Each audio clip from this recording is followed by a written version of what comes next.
ตัวใส่ดินบ่อ๋อสุดตื่นใหญ่นี่โดอันนี้เนาะอ๋อ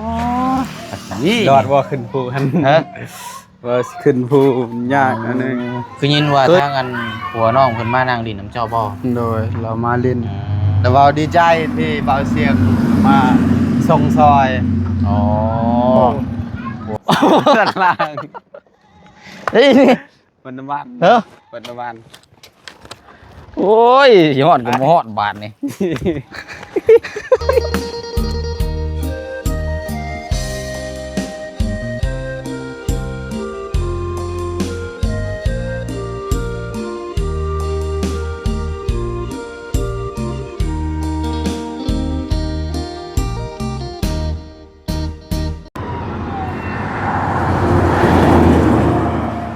เอาวันนี้พี่น้องเนาะไล่เวลา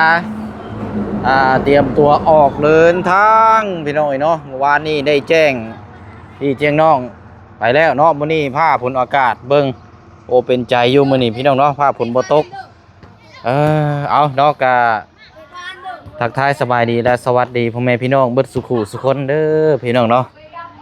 มื้อนี้กะเฮาสิลุยไปน้ำกันมื้อนี้สำหรับทางน้องสอนกับรถคู่หูคู่ใจสำหรับของทางน้องเพิ่นเนาะโดยเอาเนาะจะว่าเช็คแต่มื้อเช้านี่บ่นี่คือเห็นอันน้ำมันจะว่า ใส่ดินอยู่ใน จะใส่ดินบ่อ๋อสุดตื่นใหญ่นี่โดอันนี้เนาะอ๋อนี่ ยอดว่าขึ้นภูหัน ฮะ ว่าขึ้นภูยากอันนึง เคยขึ้นภูจักเทื่อแล้วนี่ อยู่พ้นนะบ่เคยไปเธอนึงหั่นเฮาตายแล้วก็หมู่เฮาอยู่บ่ไปแต่ข้างบ้านยังนะบ้านตะกึม บ้านนกึมขึ้นฮอดแต่หั่นเนาะ โดย อืมมึงก่อนได้พี่น้องเนาะ โอ้เสียวได้ข่อยเนาะเอาอย่างไรก็ตามแต่พี่น้อยนี่แหละสิได้ลุยน้ำกันมื้อนี้เนาะ โดย แล้วนี่ก็เวลาประมาณสิเข้าเที่ยงแล้วพี่น้องแต่ว่าเฮายังบ่ทันได้กินข้าวอยู่เดี๋ยวสิออกไปกินข้าวก่อนกินข้าวกินน้ำอยู่นี่ก่อนห้านคือว่าเพิ่นเปิดใหม่บ่อยู่นี่นะ โดยเปิดมาใหม่ แซ่บอยู่บ่ แสบอยู่ แสบและ ถามคนได้เนาะ โดย อืม แสบและ เอาคันว่าแซ่บนี่มันมีหยังแน่ขายแซ่นล่ะนั่นน่ะ ครบหมดลาบอีหยังครบหมด เฮากิน ครบหมดเลย เติมพลังก่อนได้ก่อนสิเดินทางเนาะเพ โดย ราะว่าขึ้นไปพุ่นนี่มีแต่สิซื้อแต่น้ำมาเลยพี่น้อย โดย ติดรถไป โดย กับอันนั่นก็สิหากระเป๋าเนาะถุงยางชีพกันว่าเฮาเอาเครื่องชนิดน้อยหนึงได้บ่น้องสอน ได้ เอาไปข้าวต้มขนมมัดใส่นี่เนาะ โดยได้ เดี๋ยวใส่นี่พี่น้อยพอได้ตั้งเทื่อเฮาไปแล้วเอาอันนี้ได้ให้เพิ่นก่อนเนาะ โดย ได้ช่วยเหลือเบื้องต้นเพิ่นก่อนนะพี่น้อยแล้วก็เมื่อคืนนี่คือยินว่าทางอันหัวน้องเพิ่นมานั่งดินน้ำเจ้าบ่ โดยเรามาเล่นแต่ว่าดีใจที่เบาเสียงมาส่งซอย อ๋อหัวของทางน้องห้างพี่น้อยเนาะ โดย หรือว่าแฟนนั่นแหละ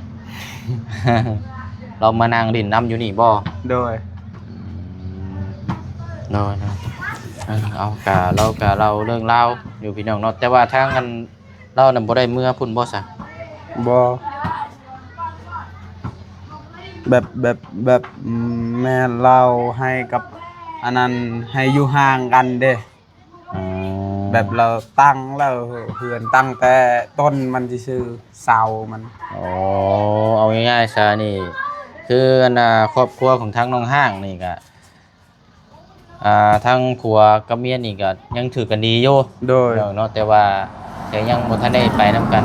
คือทางน้องห้างนี่เราเมื่ออยู่เฮือนรามใช่บ่ โดย นอนมือเฮือนรามพี่น้องเนาะยังบ่ทันได้มือหาทางอันอีหยังก็เป็นพ่อแม่เนาะ โดย ยังมืออยู่เฮือนรามแหละ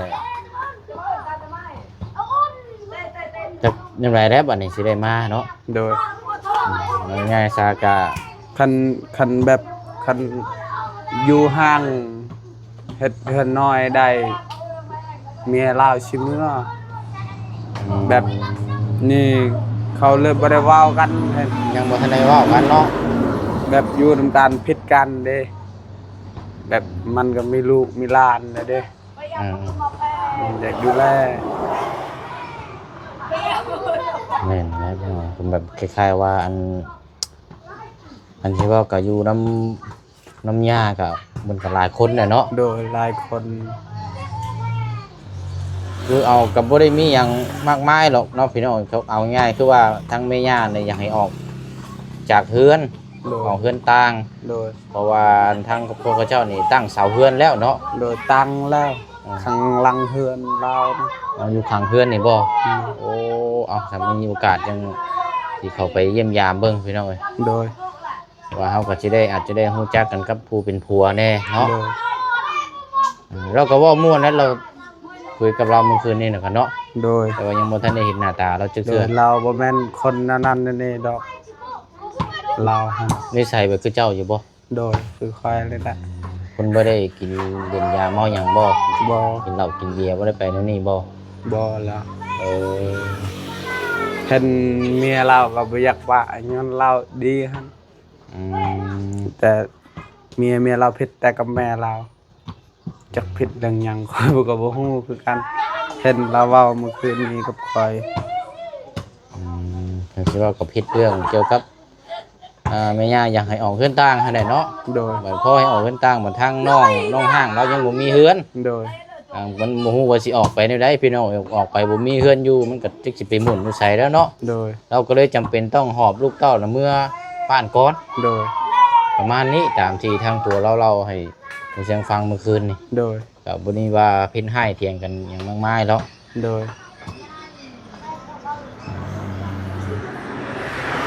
นะอะไรเนาะมื้อนี้ก็รุ่นน้ำกันพี่น้องเอ้ยแล้วก็เป็นกำลังใจให้ทั้งคู่หูคู่ใจของทางน้องสอนนำ มื้อนี้ก็ถือว่าสิได้เปิดตัวงานได้มื้อนี้บอกเพิ่นแล้วบ่ โดยบอกแล้ บ ว อกแล้วบ่พ่อบอกให้ โดย ปลอดภัยเด้อเนาะ โดยให้ปลอดภัยได้อย่าให้ตายคำทางจังหน่อยย่างมือตายกะโล เรียบร้อยได้เนาะ โดย ใช้น้ำมัน อันกาฮอดอยู่บ่ปั๊มก่อนนะ ฮอตตามยังเรือกระบิวหนึ่ง เดี๋ยวเฮาไปฮอดปั๊มแล้วใส่จนล้นทางรถ โอ้ยเล่นทางจักชิลนทางจักชิลนรถนี่ก้อนจังหน่อย ทาง อันยางไว้ให้น้องเติมคักแล้วบ่ เติมขักแล้ว ปะมีแต่ว่าเฮาเจ้าขี่รถไปหั่นเดี๋ยวเฮาไปกินข้าวอยู่นี่ก่อนห้านเปิดไม้นี่ก่อนเนาะแล้วก็จังไปเติมน้ำมันกันแม่นเดินทางบัดนี้ โดย ตามนั้นแหละเนาะ โดย ไป ไป บ่ได้ยู่ไปก่อนบ่เลยจังมาเอาบ่ จุงน้ำเอา เลยเชียร์ยูเลย ยู่ไปเลยแล้วละกินแล้วก็ไปเลยแล้วละไป ลองติดเบิ่งมีหยังชาเล็กหยังอันนี่น่ะ เล็กคังนี่เด้ อ๋อขาค่ำ โดยเช่น โอ้ สบายเอาเอง ไปยันโอ้ติดง่ายอยู่เด้เนาะตากระหงอยู่ ไป ไปกูแล้วไปพันข้าวกูแล้วไป โดย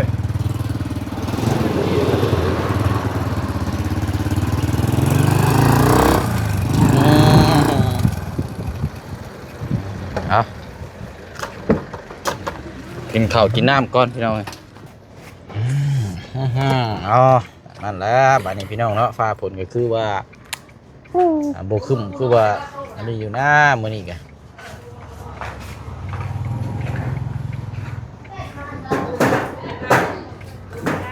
โอ้นี่ห้านเปิดใหม่นี่นี่ลองของใหม่เลยสาวพี่น้องไอ้แบบนี้เนาะ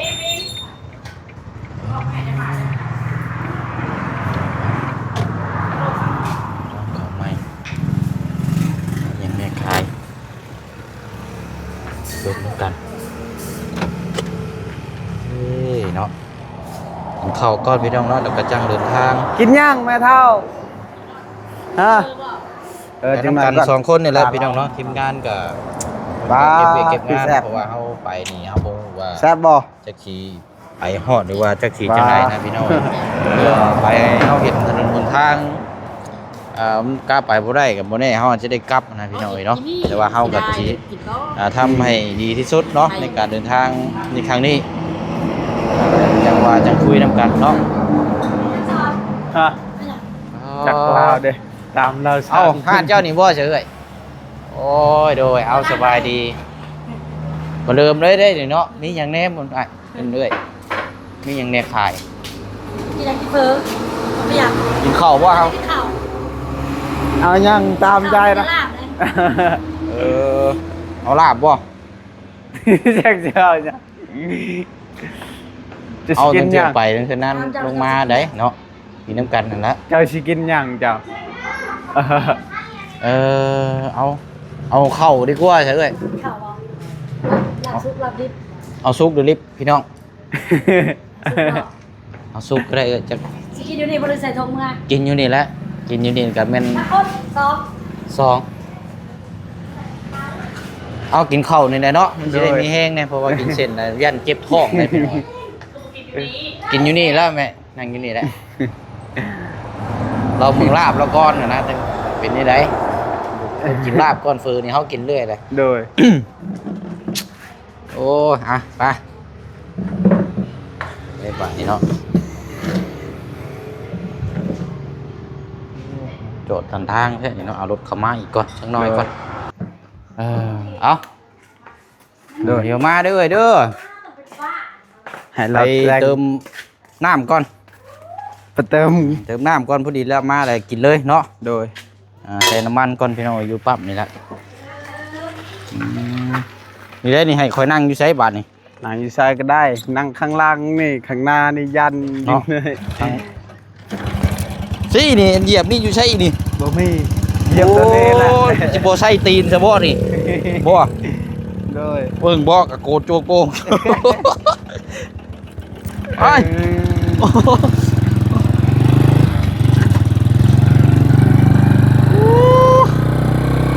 เอา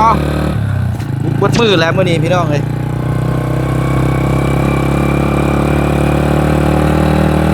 รถคู่ใจแล้วสมวิว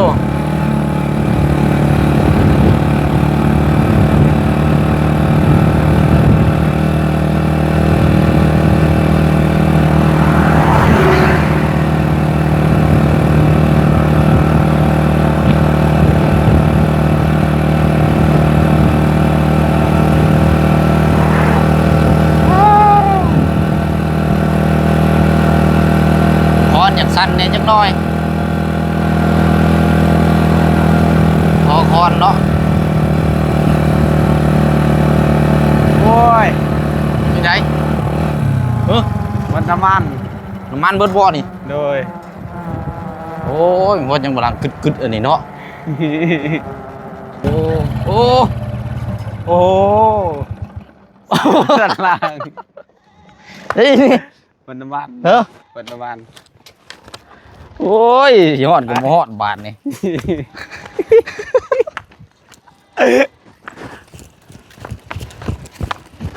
เบิดแท้บ่นี่น่ะ หมดแท้เลย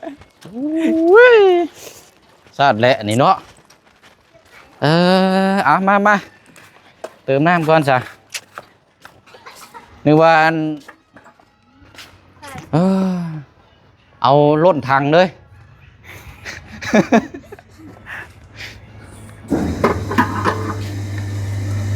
3,000 ใส่รถแล้วใส่จนเต็มทางแล้วละ 75 อืม ก็ได้รถถัง มาฮอดรับค่านี่เนาะเกือบบ่รอดโอ้ย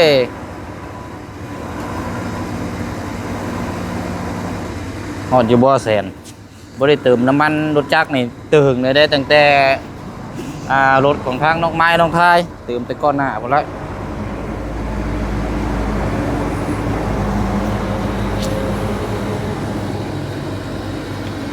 เอาให้มันฮอดแสน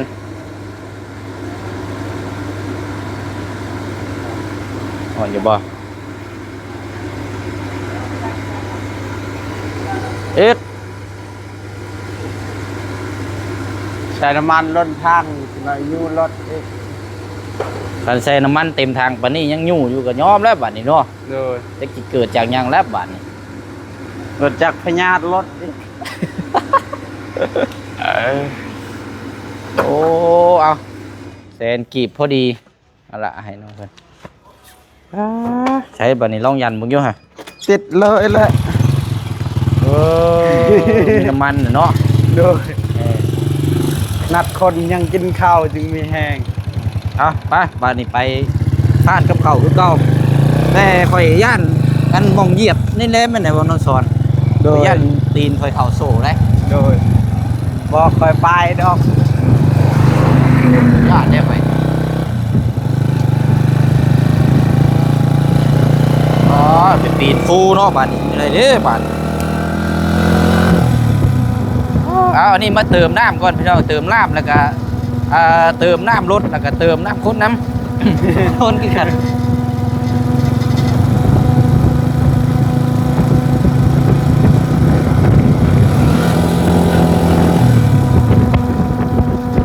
ยังเสียงยังอะนะ ฮะ เสียงยังคือหลังครั้ง ก็เนี่ยนี่มันรถมัน แข่ แข่ ง ง คาดบ่ รถมันแข่งมันชกหน้าชกหลังเป็นแนวนี้ชื่อบ่เป็นหยังเนาะ คาดเนาะ โดย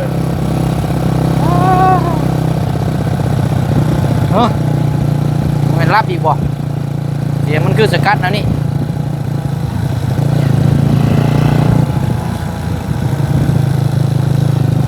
หอดแล้วหอดมาเลยยิบเรียบร้อยพอดีกินเลยไป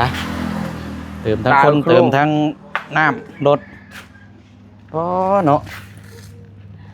พูดดีๆนี่เนาะโอ้นี่เนาะเสียวตัวนี้แหล้วน้องสอน อ นี่ ยู่บ่ฮะ ตัวนี้แหล้วนี่ย่านนั่น ตัวได้ ตัวเหยียบนี่แหล้วนี่บ่มีบ่ บ่มี ฮะ บ่มีละอีกซีเอาเลยเหยียบตัวนี้หน่อยเดียว บ่เราอันเพอนี่เอาส้นตีนเข้าไปนี่โอ้ยโหเฮงเลยนี่เนาะ พอแห้งเลยว่ะ ไปสิได้เด้คาตลอดแล้วมื้อนี้ พอได้ชักยา คักบานนี่เอาเนาะจังไดก็รุ่นชมเบิ่งน้ำกันพี่น้อยอันว่าทางเจ้าบ่ได้ถามเพิ่มเติมบ่ใช่ทางผัวเราว่าเข้าไปมันจากบ้านนั้นไปแล้วประมาณจักกิโลเนาะ จักเลยคอยบ่ได้ถามเราไปสิแล้วเมื่อวานนี่คอยบ่ได้ถาม แต่ว่าถามทั้งพี่น้องเราอยู่บ้านสร้างนั่นมื้อนั้นเป็นตะดองกันกับทั้งน้องห้างมื้อนั้นแหละแม่ว่าเขาเจ้าอันผู้อ้ายแล้วนั่นเอาอันเอื้อยแล้วนั่นเอาพี่น้องอยู่หั่นเด้ประมาณ4กิโลแล้วอะ โดย4กิโลโอ้ไกลบ่ได้ไกลติ ก็บ่ไกล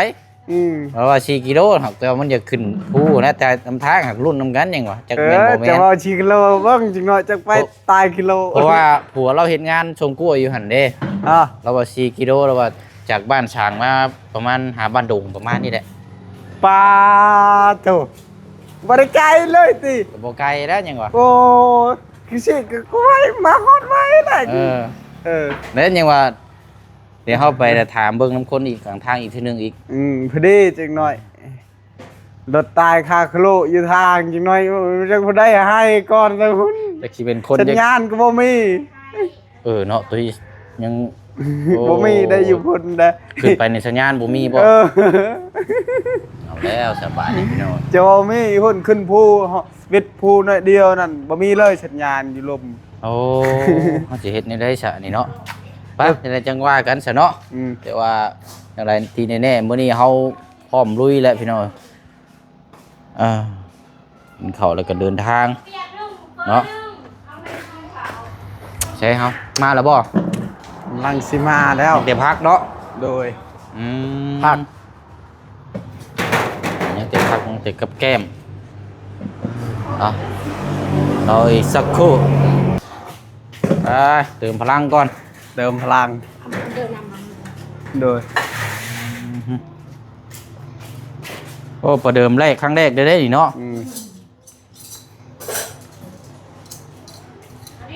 กินเลย ซอยจุเด้อบาดนี้เนาะไปใส่น้องซอสเฮา โดยกิน ลุย ล้าง เขา มือ กิน ก่อน ข้าวเดินทางบาดนี้เฮาล้างมือล้างหยังก่อนเนาะ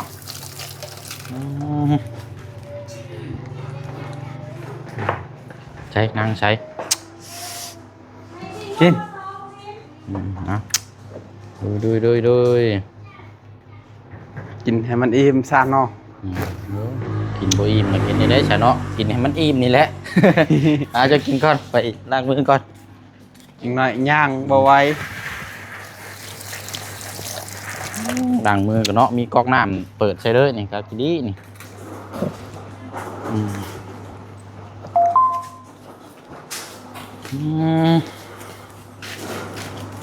ไปโอ้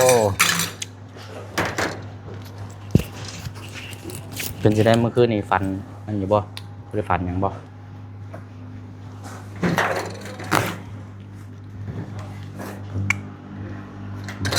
ปลืมน้ำต้มก่อนเด้อลวกคออีกบาทก่อน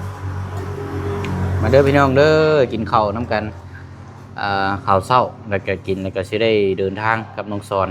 กับรถคู่หูคู่ใจดุลชมน้ำกันพี่น้องเนาะว่าสิไปฮอดจอดถึงหรือบ่หรือว่าสิได้พากัน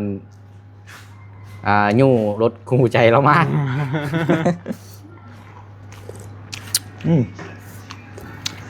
อยากกินได้เนาะ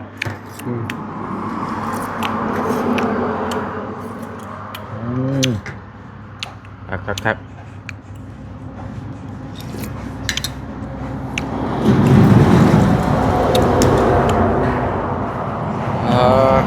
ตบนอนกินข้าวนี่แล้วจึงอยู่ท้องนะแต่กินแต่เส้นแล้วก็เมื่อยแล้วก็เจ็บท้อง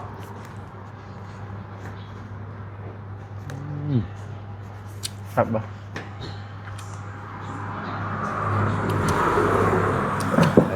เยอะว่าพวกลาบนี่ต้องเน้นถ้าชิว่าลาบนี่ต้องเน้นเผ็ดขมนัว3อย่างนี้ได้ในเมน เผ็ด แต่ว่าต้องเผ็ดก่อนนะพวกลาบมันแซ่บลาบแรกต้องเผ็ดแล้วก็นัวขมได้3อย่างนี่โว้ยเปิดหันค้าขายรถแซ่บ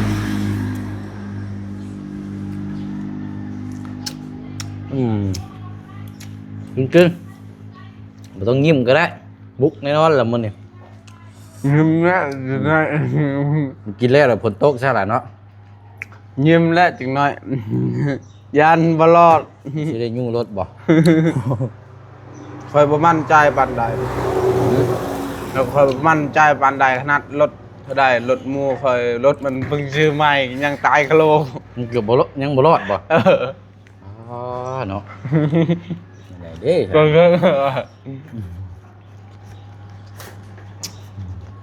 เป็นยังไงก็จังว่ากันหั่นแหละพี่น้องเอ้ยนี่ไปกินนี่ก็เติมน้ำมันก็เกือบบ่ฮอดโอ้ยจ้ะกินกับปั้มก็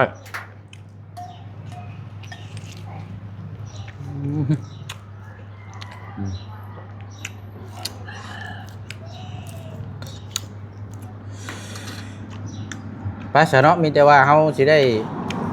ขอจบคลิปกันได้พี่น้องเอ้ยแล้วก็กินข้าวกินน้ำแล้วก็แม่นว่าเดินทางเลยบัดนี้รถบ่เชียงก็สิฝากไว้นำเอื้อยเพิ่นอยู่เนี่ยเนาะฝากไว้ในเฮือนในบ้านนี่แหละพี่น้องเฮือนทั้งในบ้านแรงมากก็มาแวงนี่ละเนาะไปเนาะพี่น้องเอ้ยอยู่ดีมีแฮงร่ำรวยบ่สุขสุขคนเด้อเนาะจังได๋ก็ฝากเป็นกำลังใจคือเก่าคือเดิมนะพี่น้องเนาะ โดย พี่น้องให้บ่เชียงติดตามบ่เชียงก็ติดตามแล้วกับเฮากับเบิ่งพร้อมด้วยน้ำกันให้บัดนี้พี่น้องเนาะ โดย เป็นกำลังใจเด้อพี่น้องเด้อเนาะบ๊ายบายพี่น้องเนาะกล้องไหมไปเนาะเบิ่งขาดก็คือดอกมันนี่ก็ช่วงสิบ่ตกหรอก